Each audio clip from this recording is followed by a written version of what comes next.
Бауырыңның көті қышқан кезде. Ай гөлек, бүркіттің көті дөңгелек, бейтіп алып соққанда домалайды дөңгелеп. Топас, анан бүркіттағы естік қоймасын қазір? Түспас, жатылақ, білесі ғой.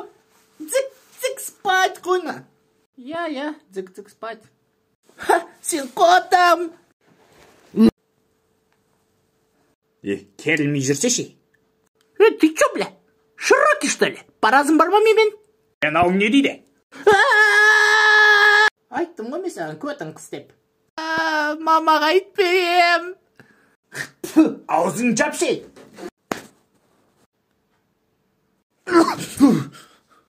Жопу жми, дорогой.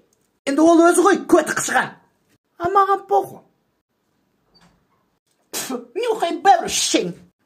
О май гад,